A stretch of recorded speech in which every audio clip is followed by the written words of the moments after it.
नमस्कार।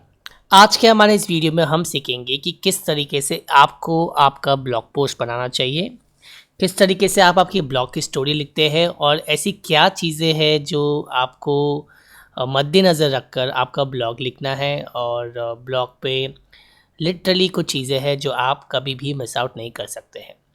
सो आपका जब पहला ब्लॉग आप लिखते हैं और आगे से जब भी आप ब्लॉग लिखेंगे तो मैं आज जो आपसे टिप्स शेयर करने वाला हूँ आपको उस टिप्स को अडैप्ट करना है and that is how you will start rolling your blog. Perfect. So let's get started. सबसे पहले जब आप ब्लॉग लिखते हैं तो उसमें आपका जो भाषा का प्रयोग होता है, जो आप टोन ऑफ कम्युनिकेशन, जो आपकी लिखने की शैली है, वो आकर एकदम फर्स्ट पर्सन के माध्यम से होना चाहिए। जब मैं कहता हूँ फर्स्ट पर्सन, इसका मतलब ये है कि आपको आपका ओपिनियन जो है वो डायरेक्टली शेयर करना है। जैसे कि अगर मुझे कहना है कि मैं गया था पौंडीचेरी और वहाँ पे मैंने देखा काफ़ी कुछ चीज़ें और वहाँ से मैं आपको आज कुछ बताने वाला हूँ, तो ये पहला पर्सन का इरादा है। Basically this is first person. एक सेकेंड या थर्ड पर्सन का टोन होता है। Basically Saurav went to Pondicherry, Saurav Pondicherry गए थे, वहाँ पे उन्होंने ये महसूस किया। क्योंकि आप बीती बता रहे हैं तो आपको ये जो ब्लॉग आप लिखते हैं वो हमेशा फर्स्ट पर्सन के टोन में होनी चाहिए। दूसरा, ये ब्लॉग आपका पर्सनल ब्लॉग है जहाँ पे आप आपका प्रोफेशनल एट्रीब्यूट या जिसमें आप आपकी रुचि रखते हैं उसके बारे में शेयर कर रहे हैं। तो जितना हो सके अगर आप आपका पर्सनल एक्सपीरियंस उसमें डालते हैं तो उसका मज़ा ही कुछ और होता है। आप कोई अखबार तो है नहीं कि आपको रैशनल न्यूज़ लिखना है, कोई राजस्थान पत्रिका या फिर पंजाब केसरी या दैनिक भास्कर। यहाँ पे अगर लेखक जब लेख लिखता है तो वहाँ पे वो अपना पर्सनल टच नहीं डालता है, वो एक रैशनल ओवरव्यू देता है, एक खबर छापता है। यहाँ पे आप खबर नहीं छाप रहे, आप आपकी पर्सनल आप बीती बता रहे हैं उस मुद्दे को रखकर। तो आपको आपकी पर्सनल ओपिनियन वहाँ पे देनी है।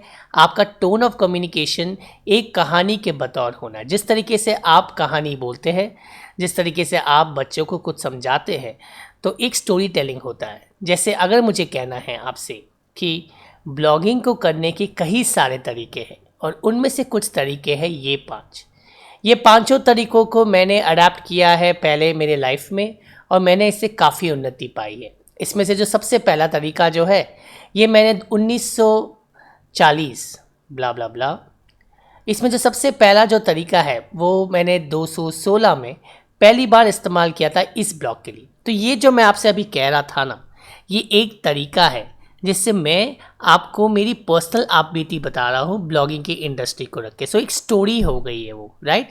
सो पर्सनल स्टोरी टेलिंग और फर्स्ट पर्सन, आपका पर्सनल ओपिनियन काफ़ी मैटर करता है। सो टोन ऑफ कम्युनिकेशन हमेशा अपनी ब्लॉगिंग का यही रखें। जितने लोग ब्लॉगिंग पढ़ते हैं उनको ये टोन ज़्यादा मज़ेदार लगता है। सो प्लीज़ प्लीज़ प्लीज़ आपका टोन ऑफ कम्युनिकेशन यही रखें। अब हम चलते हैं कि आपका ब्लॉग जितना सिंपल हो उतना अच्छा। जब आप ब्लॉग लिखते हैं तो एक चीज़ ध्यान रखिएगा, जिस तरीके से आप आपके दोस्त से बात कर रहे हैं, the way you talk to your friends, the way you describe things to them. जब आपका दोस्त आपके पास घर में पढ़ने आता है और आप उसको मैथमेटिक्स का कोई सब्जेक्ट सिखा रहे हो या फिर आप उसको मार्केटिंग सिखा रहे हो या फिर उसको साइंस सिखा रहे हो, तो आप उसको आपके स्टाइल में बात करोगे, राइट। कि यार आपको मैथमेटिक्स का ये 4 ग्रुप है, इस 4 ग्रुप में से ये जो पहला ग्रुप है आप इसको पढ़ लो पहले, और इसमें आप ये 4 चीज़ें पढ़ना मत भूलिएगा। इसमें से तीसरी चीज़ बहुत इंपॉर्टेंट है और इसको इस तरीके से सॉल्व किया जाता है। तो ये जो टोन है ना, ये जो टोन आप जो आपकी दोस्ती में इस्तेमाल करते हैं, वार्तालाप में, वो ही टोन आपके ब्लॉगिंग में लिखिए। जिस तरीके से आप बात करते हैं, जो आपका टोन है वो ही आपके कंटेंट में झलकना चाहिए। क्योंकि जब लोग आपका लेख पढ़ेंगे तो उनको दिखना चाहिए कि सौरभ जैन ने ये लेख लिखा है, वो ना कि सौरभ जैन को सुन रहे हैं बट सौरभ जैन को पढ़ रहे हैं, और वो इमेजिन कर सकते हैं सौरभ जैन की टोन में उस खबर को पढ़ते हुए। So please keep your content very friendly. वो लोग ज़्यादा पसंद करते हैं ब्लॉगिंग की दुनिया में। नाउ ये है आपके ब्लॉग का फ्लो। जब आप ब्लॉगिंग करते हैं तो उसमें फ़्लो बहुत इम्पॉर्टेंट होता है। सो इंट्रोड्यूस योरसेल्फ, अगर आप पहली बार ब्लॉग लिख रहे हैं तो आप अपने आप को इंट्रोड्यूस कीजिए उस फर्स्ट ब्लॉग पोस्ट पे, और ज़रूर कहिएगा मेरा नाम है सौरभ, मैं चेन्नई का निवासी हूँ और मैं ये करता हूँ और ये मेरा पहला ब्लॉग है। मैंने ये ब्लॉग किस लिए चालू किया है और इस ब्लॉग से लोगों को क्या फ़ायदा होगा और मैं इस ब्लॉग को चालू करके क्या हासिल करना चाहता हूँ, और उसके बाद आप आपका कंटेंट चालू कर सकते हैं। तो ध्यान रखिएगा, आपके सिर्फ पहले ब्लॉग में आपको आपका इंट्रोडक्शन देना है, क्योंकि आज नहीं 5 साल बाद जब आप लोगों से बताएंगे कि ये आपका पहला ब्लॉग था, और जब आप बताएंगे कि आपका उद्देश्य क्या था, आपका विजन क्या था, आपका गोल क्या था, आपका लक्ष्य क्या था, जब 5 साल बाद लोग आपका ब्लॉग पढ़ेंगे और देखेंगे कि आपने ये लक्ष्य तो 5 साल पहले ही तय कर लिया था, तो उनको काफ़ी इंस्पिरेशन मिलेगा आपका वो ब्लॉग पोस्ट पढ़ के। So introduce yourself if this is your first blog post. करीब 50 से 100 वर्ड आपके बारे में लिखे। फिर जो आपने टॉपिक चुना है, आपने अगर चुना है digital marketing agency in India, अगर आपने चुना है 10 things to do in Chennai, अगर आपने चुना है कि मार्केटिंग कैसे करें या मार्केटिंग क्यों करें, या 20 मार्केटिंग तरीके कम बजट में, अगर आपने ये कुछ टॉपिक्स चुने हैं, जो भी टॉपिक आपने चुना है, तो पहले आप आपके सब्जेक्ट को इंट्रोड्यूस कीजिए। आपको ये जानना है कि आप इस पे क्यों लिख रहे हैं और आपका इस टॉपिक पे क्या बिलीफ है। आप इसमें कुछ स्टैटिस्टिक्स और फैक्ट्स भी ऐड कर सकते हैं साथ में। जैसे फॉर एग्जांपल, पहले आप आपका सब्जेक्ट इंट्रोड्यूस कीजिए, एंड जैसे कि अगर मैंने लिखा है, मुझे लिखना है कि मार्केटिंग के 20 तरीके कम बजट में, तो मैं इंट्रोड्यूस करूँगा मेरा सब्जेक्ट। आज का मेरा इस ब्लॉगिंग का विषय है मार्केटिंग, और मैं आपको सिखाने वाला हूँ कि मार्केटिंग करने के कई सारे तरीके हैं। कुछ तो काफ़ी महंगे हैं और कुछ बहुत सस्ते, और कुछ तो फ्री भी है। हम में से हर कोई मार्केटिंग कर ही हमारे बिजनेस को आगे बढ़ा सकता है।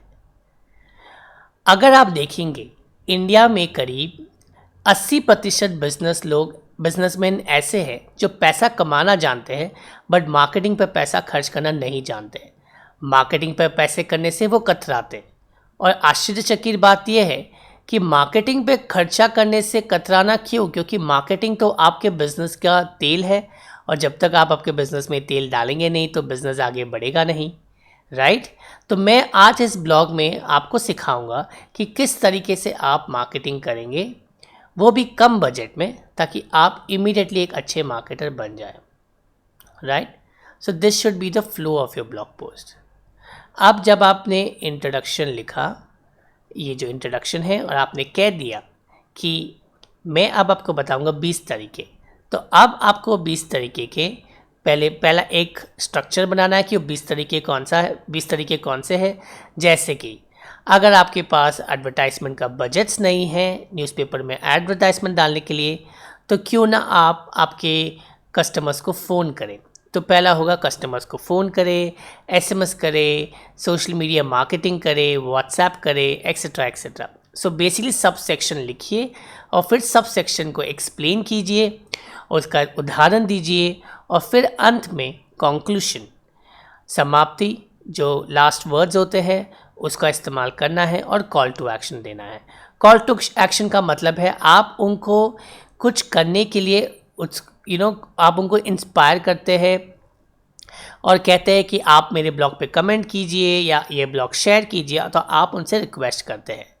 सो कंक्लूशन का अर्थात ये है कि जब आप एक ब्लॉग लिखते हैं तो उसका एक सारांश या उसका एक ब्रीफ सारांश होता है, वो आप उसके अंत में दे सकते हैं। So that is the way you need to write your blog post. अब मैं आपको इसका उदाहरण दूंगा ताकि आप इसे और आसानी से समझ पाए। आप ये देख लीजिए, मैंने टॉपिक लिखा है 10 places to visit in Chennai. Chennai में घूमने के 10 प्रमुख स्थान, या फिर मैं ये भी लिख सकता हूँ चेन्नई के दर्शनीय स्थल, चेन्नई के टॉप 15 आकर्षक स्थल। तो ये जो तीनों टॉपिक है, ये तीनों टॉपिक एब्सोल्युटली एप्लीकेबल है, आप इसे यूज़ कर सकते हैं। जिसको प्योर हिंदी में लिखना है तो प्योर हिंदी में लिखिए, जिसको इंग्लिश में लिखना है इंग्लिश में लिखिए और हिंदी का इस्तेमाल कीजिए ऐसे वर्ड हिंदी, या फिर इंग्लिश में लिखिए। अब जब मैं इसे लिखूँगा तो सबसे पहले मैं चेन्नई के बारे में लिखूँगा और चेन्नई में कब लोगों को आना चाहिए और चेन्नई कितना पुराना है और मद्रास नाम से चेन्नई कब पड़ा। और फिर मैं उसके बाद कहूँगा कि जब टूरिस्ट हमारे सिटी में आते हैं तो ये 15 चीज़ ज़रूर करके जाते हैं और वो 15 चीज़ क्या है वो मैं उनको बताऊँगा। फिर अंत में मैं कहूँगा कि चेन्नई की खासियत क्या है और आपको शॉपिंग करते समय क्या चीज़ खरीद के लेके जाना चाहिए, आप आपके दोस्तों के लिए क्या लेके जा सकते हैं और कहाँ पे आपको अच्छी चीज़ें खाने को मिलेगी। और फिर मैं कहूँगा कि अगर आपको मेरा ब्लॉग पसंद आए तो नीचे आप ज़रूर इस पर कमेंट करें, right. So basically this is the story line. Now outline में आपने टाइटल तो देख ही लिया है, अब हम देखते हैं इंट्रोडक्शन। यहाँ पे ये ब्लॉग किसी ने पहले ही लिखा है, नईम अहमद ने उनके ब्लॉग पे वेबसाइट पे उन्होंने लिखा है, तो मैंने उसका स्क्रीनशॉट यहाँ पे लेके डाला है। तो आप देख सकते हैं यहाँ पे टाइटल दे दिया गया है और टाइटल के नीचे उन्होंने इंट्रोडक्शन दिया है। जिस तरीके से हमने इंट्रोडक्शन को पहले डिस्क्राइब किया था उसी तरीके का इंट्रोडक्शन है। चेन्नई भारत के राज्य तमिलनाडु की राजधानी है, जिसे मद्रास के नाम से भी जाना जाता है। चेन्नई भारत का एक खूबसूरत शहर है। चेन्नई के दर्शनीय स्थल इसकी खूबसूरती को और बढ़ाते हैं। यूँ तो चेन्नई और उसके आसपास अनेक पर्यटन स्थल हैं, लेकिन आपने अपने इस लेख में हम आपको चेन्नई के टॉप 15 पर्यटन स्थलों के बारे में ये जानकारी देंगे। अब यहाँ पे आप ध्यान से पढ़िए। यहाँ पे इस्तेमाल इस पर्टिकुलर पैराग्राफ में उन कीवर्ड्स का किया गया है जो बेसिकली लोग सर्च कर रहे हैं। तो अभी मैं जो आगे पढ़ने जा रहा हूँ वहाँ पे कीवर्ड का इस्तेमाल किया गया है। तो it is very very important, जब आप कीवर्ड जो कि चेन्नई के दर्शनीय स्थल है उसको आपको टाइटल में डालना है और आपको आपके ब्लॉग के फर्स्ट फ्यू लाइन्स में डालना है।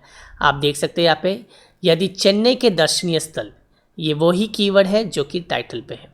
इसके अलावा जो ऑडियंस सर्च करती है उसको भी यहाँ पे राइटर ने इनकॉर्पोरेट किया है, जैसे चेन्नई के दर्शनीय स्थल, चेन्नई के पर्यटन स्थल, चेन्नई के आकर्षक स्थल, Chennai tourist place, Chennai famous tour destinations, या चेन्नई पर्यटन से संबंधित ऐसी किसी जानकारी को इंटरनेट पर सर्च कर रहे हो तो blah blah blah. So all that I am trying to tell you here कि यहाँ पे आपको जब आप फर्स्ट पैराग्राफ लिखते हो तो आपको उसको इतना स्मार्टली लिखना है कि आपने जो कीवर्ड का इस्तेमाल किया है आपके टाइटल में, उस कीवर्ड का इस्तेमाल आपको यहाँ पे करना। और इसके अलावा अगर आपको लगता है कि लोग अगर इसके इर्द गिर्द कुछ शब्दों को ढूंढकर भी इसको पढ़ेंगे और उनको फ़ायदा होगा, तो आप उन शब्दों का इस्तेमाल भी बहुत ही स्मार्ट तरीके से यहाँ पर आप अपने ब्लॉग पर देख सकते हैं। आप देखेंगे कि जिस तरीके से इंट्रोडक्शन होता है वहाँ पे इंट्रोडक्शन आगे बढ़ते ही कंक्लूजन आता है। इसलिए चेन्नई सैर सपाटे और पर्यटन की दृष्टि में भारत का एक महत्वपूर्ण शहर है। आइए अपने इस लेख में इनकी खूबसूरत चेन्नई के दर्शनीय स्थल में चेन्नई के पर्यटन स्थलों के बारे में विस्तार से जानते हैं। सो ये एक ट्रांसलेशन है जहाँ पे इंसान जब इंट्रोडक्शन को पढ़ता है वो इंट्रोडक्शन एक ट्रांसलेशन पे पहुँच जाता है। सो ये ट्रांसलेशन बहुत इंपॉर्टेंट है, तभी लोगों को मालूम पड़ेगा कि अब शुरुआत होंगी वो 15 पॉइंट जो आप उनके साथ शेयर करना चाहते हो। अब देखते हैं बॉडी ऑफ द स्टोरी। आपने इंट्रोडक्शन दे दिया, अब आपको उसको बढ़ाना है। तो सबसे पहले जब आप एक लिस्ट बनाते हैं या आपने ब्रेकअप कर ही दिया है एक आर्टिकल का, तो आपको उन 15 जगहों के नाम देने हैं। फिर आपको उन 15 जगह को डिफ़ाइन करना है। अगर आपको उन 15 जगहों की कोई तस्वीरें मिलती है तो उसे शेयर करना है, क्योंकि विजुअल्स ऐसे मामले में काफ़ी काम करते हैं। पिक्चर्स कहते हैं ना कि एक पिक्चर 1000 शब्दों के मुकाबले में का काम करता है। तो अगर आप पिक्चर का इस्तेमाल कर सकते हैं तो अच्छी बात है। आप देख सकते हैं यहाँ पे एक एक टॉपिक लिया हुआ है और उसके बारे में हिस्ट्री दी गई है। जैसे सेंट जॉर्ज का किला सन 1640 में फ्रांसिस ने बनाया गया। ये किला भारत के ब्रिटिश शक्ति का गढ़ था। इस किले में वर्तमान समय में विधानसभा परिषद राज्य सचिवालय के ऑफिस है। कला की दृष्टि से ये किला बहुत महत्वपूर्ण और दर्शनीय है। या चाहे तो मैं फ़ोटो भी दे सकता। सो इसी तरीके से हर एक जगह का इंट्रोडक्शन या हिस्ट्री के बारे में आप लिख सकते हैं और बाकी क्या खासियत है, वहाँ से क्या शॉपिंग करना चाहिए। तो आप एक टेम्पलेट बना सकते हैं कि एक जगह का आपको 5 चीज़ें क्या लिखना है, उसकी हिस्ट्री, उसमें कितना समय स्पेंड करना चाहिए, वहाँ पे क्या चीज़ अच्छी है खरीदने लायक, वहाँ पे किस चीज़ों का ध्यान रखना बहुत ज़रूरी है। जैसे वहाँ पे अगर कोई गाइड है जो आपको लूट रहा है या फिर कोई चोरी का डर है तो उसके बारे में कहना है, और इसको सुबह अटेंड जाना चाहिए या शाम को जाना चाहिए, और उसकी फ़ोटो कैसी है। तो आप एक टेम्पलेट डिफाइन कर दीजिए और उस टेम्पलेट को फिल करते जाइए। सो वो एक अच्छा तरीका है ब्लॉगिंग का, जहाँ पे हर एक सब टॉपिक को एक टेम्पलेट बनाते हैं और टेम्पलेट का आंसर्स देते हैं, और जैसे उस आंसर को आप कंपाइल करेंगे तो वो एक पैराग्राफ बन जाता है। And this is final words basically, conclusion plus call to action. Conclusion आप देख सकते हैं। तो ये थे कुछ 15 जगह चेन्नई के घूमने लायक। अगर आप चेन्नई आना चाहते हैं तो ध्यान दीजिए, चेन्नई गर्मियों के मौसम में ना आए, सबसे अच्छा मौसम है नवंबर, दिसंबर, जनवरी और फरवरी। आप चेन्नई आकर यहाँ से 160 किलोमीटर दूर पौंडीचेरी भी विजिट कर सकते हैं। अगर आपको ये ब्लॉग कैसा लगा कमेंट सेक्शन में शेयर करना ना भूलें। सो वो एक कॉल टू एक्शन है, right. So that is the way you write your blog. Introduction, transition, body breaking up, उसके बाद कंक्लूशन के बाद कॉल टू एक्शन। 5 तरीके, 5 चीज़ें जो बहुत इंपॉर्टेंट है। मैं रिपीट करता हूँ वापस। आपको चाहिए इंट्रोडक्शन जहाँ पे कीवर्ड्स डालने हैं, title with keywords, introduction with keywords, और फिर बाद में आता है ट्रांजिशन जहाँ पे आप आगे की चीज़ें बताते हैं। ट्रांजिशन में आप हर एक पैराग्राफ का हेडर्स देते हैं, उसको ब्रेकअप करते हैं। ट्रांजिशन बहुत इंपॉर्टेंट है क्योंकि यहीं पे आपको आपकी स्टोरी एलॉबरेट करने का मौका मिलेगा। उसके बाद आता है कंक्लूशन और उसके बाद आता है कॉल टू एक्शन। अब हम जानेंगे कुछ तरीके जो एक अच्छे ब्लॉग पोस्ट की पहचान होती है। जब आप ब्लॉग पोस्ट बनाते हैं तो मैंने आपको सैम्पल्स तो दिखाई दिया है। अब जब आप ब्लॉग पोस्ट बनाते हैं तो आपको कुछ चीज़ें हैं जो आपको ज़रूर ध्यान रखनी है, और ये जो चीज़ें हैं आप कभी भी इसे मिस आउट नहीं कर सकते। सबसे पहला, नंबर ऑफ़ वर्ड्स। हमेशा मुझसे लोग पूछते हैं कि सौरभ, एक ब्लॉग में कितने शब्द होने चाहिए। मेरे हर एक ब्लॉग में कम से कम 2000 से 3000 शब्द होते हैं। मेरा एक ब्लॉग ऑलमोस्ट एक बुक के बराबर हो जाता है, एक मिनी बुक के बराबर। बिगनर्स राइट करीब 300 से 500 वर्ड। अदरवाइज बड़े जो ब्लॉगर्स हैं दुनिया के, कम से कम 1000 से 3000 वर्ड एक आर्टिकल में लिखते हैं। क्योंकि आप आपकी ब्लॉगिंग की जर्नी चालू कर रहे हैं, मैं आपसे निवेदन करूंगा कि आप कम से कम 1000 वर्ड लिखिए। आप जब चालू कर ही रहे हैं और आपने बेसिकली एक ब्लॉगिंग का गोल सेट ही कर लिया, आपको ब्लॉगिंग के माध्यम से पैसे कमाना है, आपकी छवि बनानी है, विश्व में पॉपुलर होना है, तो आप कम से कम 1000 वर्ड्स ही लिखिए, ताकि जब कोई आपके साइट पे आएगा शुरू से उनको लगेगा कि आप एक बहुत ही बेहतरीन ब्लॉगर हैं, क्योंकि आपने काफ़ी सारा इन्फॉर्मेशन शेयर किया है। बट अगर आप आलसी किस्म के इंसान हैं और आपके पास समय नहीं है, आप ब्लॉगिंग करना चाहते हैं और आपको स्टार्ट करना है और आप बोले सौरभ 1000 वर्ड्स तो मुझसे नहीं हो पाएगा, तो ठीक है, आपको छूट है फर्स्ट 2 या 3 ब्लॉग की, जहाँ पे आप 300 से 500 वर्ड्स का इस्तेमाल कर सकते हैं। बट मेरा रिक्वेस्ट रहेगा, अगर आपको अव्वल नंबर का ब्लॉगर बनना है, आपको मेरे जैसा बनना है, तो आपको मेरे जैसा काम करना पड़ेगा। So for that you need to at least have 1000 to 3000 words. यहाँ पे एक एग्जांपल है, आप देख सकते हैं कि ये जो ब्लॉग लिखा है हिंदी में है। मैं आपको उसका उदाहरण दिखाता हूँ।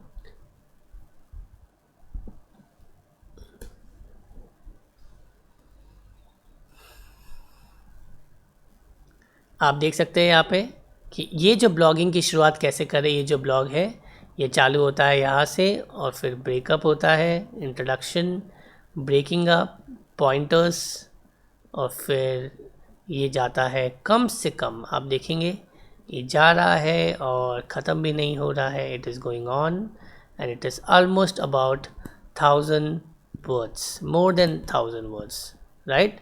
So this is an example for your reference. अब हम आगे बढ़ते हैं।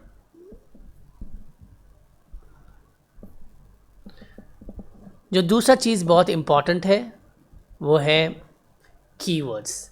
आपने जो कीवर्ड्स पिक किया है उसको आपको इस्तेमाल करना है आपके टाइटल में, आपके ब्लॉग के फर्स्ट फ्यू लाइंस में, आपके सब हेडिंग्स में। सब हेडिंग्स बोले तो जब आप इंट्रोडक्शन के बाद आपके बॉडी लिखते हैं, कंटेंट डिटेल में लिखते हैं और उसको ब्रेकअप करते हैं। जब आप ब्रेकअप करते हैं 15 चीज़ें ऐसी, तो वो जो 15 चीज़ें के बारे में आप लिखते हैं उन सब का एक हेडलाइन होता है। तो हेडलाइन में भी अगर आप कीवर्ड का इस्तेमाल कर सकते हैं, हेडिंग्स में भी अगर आप कीवर्ड का इस्तेमाल कर सकते हैं तो अच्छी बात है। कंक्लूजन में कीवर्ड का इस्तेमाल कीजिए। कम से कम आपके ब्लॉग में 3 से 5 बार उस शब्द का इस्तेमाल कीजिए जो शब्द आप जिसके लिए आप गूगल के लिए आपके ब्लॉग को ऑप्टिमाइज़ करें। सो फॉर एग्ज़ाम्पल, अगर हम ये आर्टिकल अभी फ़िलहाल देखते हैं यहाँ,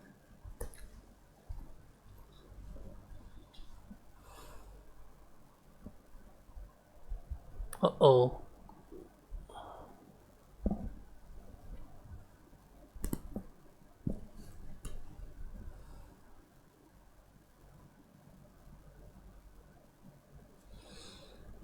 तो आप ये आर्टिकल देख लीजिए, जाने गर्मी में मेकअप करने की विधि, समर मेकअप। सो कीवर्ड है गर्मी में मेकअप करने की विधि, समर मेकअप, 2 शब्दों का इस्तेमाल किया है।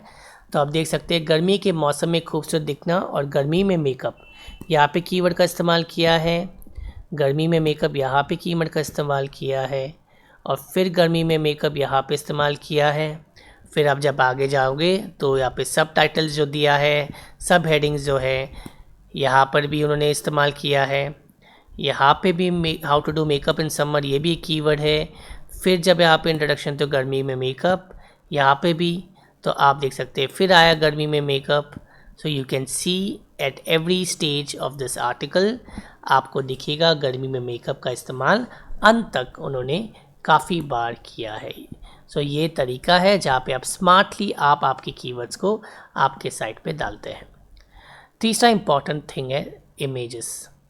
जब आप इमेजेस आप जब ब्लॉग लिखते हैं, आजकल ब्लॉग के साथ साथ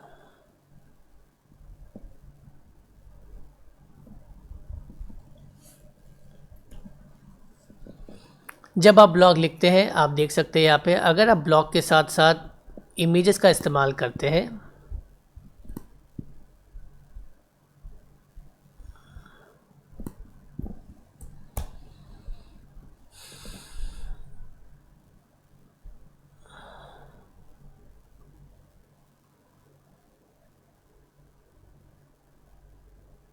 तो आप देख सकते हैं ये आर्टिकल जो मैंने लिखा है 11 कंटेंट मार्केटिंग टिप्स, जैसे जैसे लोग इसे पढ़ेंगे तो यहाँ पे मैंने काफ़ी सारे पिक्चर्स का इस्तेमाल किया है, इमेज 1, इमेज वीडियोस, पिक्चर्स। तो जिस तरीके से अगर आप ब्लॉग में पिक्चर्स डालते हैं तो हर पिक्चर को आपको एक नाम देना होता है। वो मैं आपको जब ब्लॉग पब्लिश करेंगे तब मैं सिखाऊंगा कि किस तरीके से आप हर पिक्चर को नाम देते हैं ताकि आपके ब्लॉगिंग का एसईओ भी होता रहे।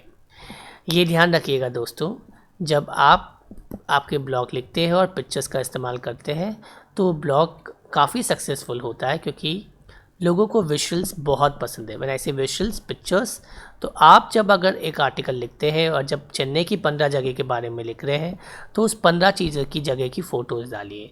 अगर आप टिप्स दे रहे हैं तो टिप्स में जब आप मेकअप का दिखा रहे हैं रूप तो मेकअप की फ़ोटो डालिए।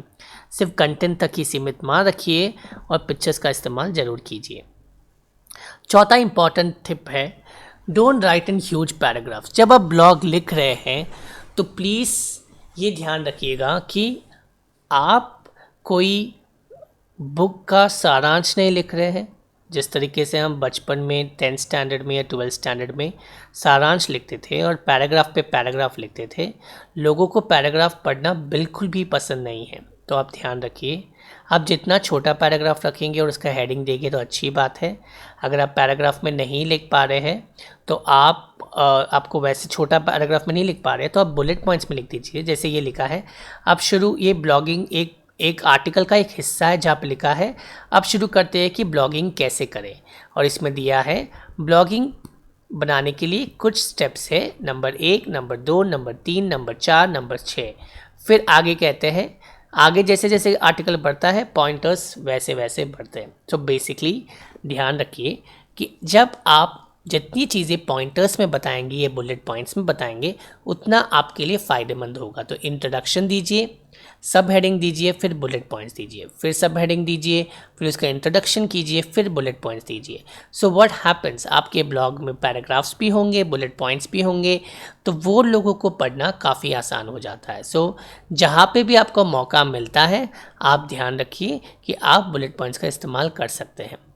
आपको इंट्रोडक्शंस या सब हेडिंग्स का इंट्रोडक्शंस आप पैराग्राफ में रखिए और उसके आगे के जो टिप्स है या ओपिनियन है वो पॉइंटर्स पे रखिए। अब हम चलते हैं आगे। पांचवा जो इम्पोर्टेंट पॉइंट है ब्लॉगिंग का, प्लीज़ कुछ भी किसी और के साइट से कॉपी मत कीजिए। ये गोल्डन रूल है। अगर कंटेंट इतना ही कॉपी करना आसान होता तो हर साइट पे एक ही कंटेंट होता गूगल के टॉप पेज पे। जो 10 साइट आप खोलते हैं 10 साइट में अलग अलग तरीके के कंटेंट होते हैं।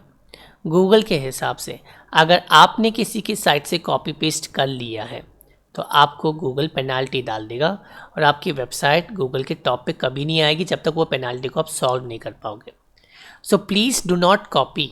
जब आप ब्लॉगिंग कर रहे हैं तो डोंट कॉपी। आप किसी और के शब्दों को रिफ्रेश कर दीजिए अपने खुद के शब्दों में, या फिर आप जब किसी का कोट्स लेते हैं और आपको डालना ही है आपके साइट में तो उसको कोट, मतलब आप जो यहाँ पे देख रहे हैं उसको कोट कर दीजिए ताकि वो गूगल को मालूम पड़ेगा कि आपने किसी और को कोट किया है या किसी और का रेफरेंस दिया है। जब भी आप किसी से फ़ोटो लेते हैं, किसी का कंटेंट लेते हैं, फ़ोटो लेते हैं तो फ़ोटो क्रेडिट दे दीजिए और उनके साइट को लिंक कर दीजिए या फिर रेफरेंस लिंक दे दीजिए जिसके साइट से आपने कंटेंट लिया है या उसको मॉडिफाई किया है। तो कभी भी जब आप आर्टिकल्स लिखते हैं, जैसे आपने चेन्नई की घूमने लायक जगह ढूंढी और उसमें 7, 8, 10 ऐसे आर्टिकल्स होंगे, आप सबको पढ़िए, सब में से थोड़ा बहुत कुछ लेके आप अपने ही शब्दों में उसके बयान कीजिए। अगर आपको आइडियाज़ चाहिए तो ये एक तरीका है जिससे आप ब्लॉगिंग आसानी से कर सकते हैं और फिर अपना तड़का उसमें डाल दीजिए ताकि वो ब्लॉग आपका हो जाए। राइट। पॉइंट नंबर 6 है, जब आर्टिकल लिखते हैं तो don't forget to interlink and give reference links. For example अगर आप देखेंगे ये आर्टिकल जो है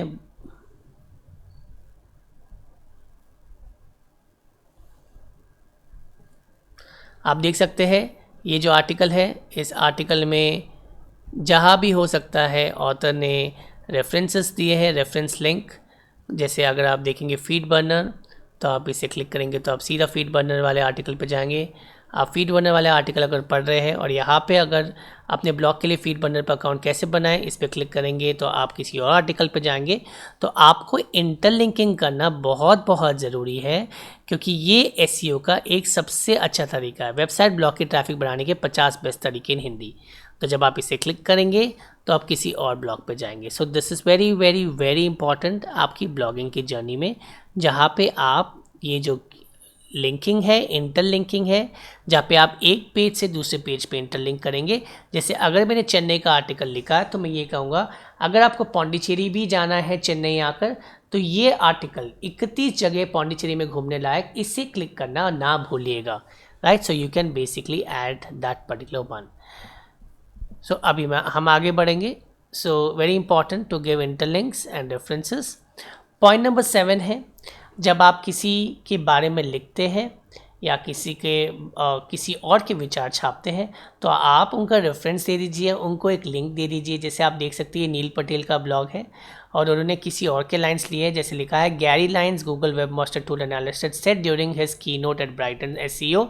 उन्होंने जो कहा उस चीज़ को उन्होंने इन्वर्टेड कॉमा में डाला है और उनको एक रेफरेंस लिंक दिया है।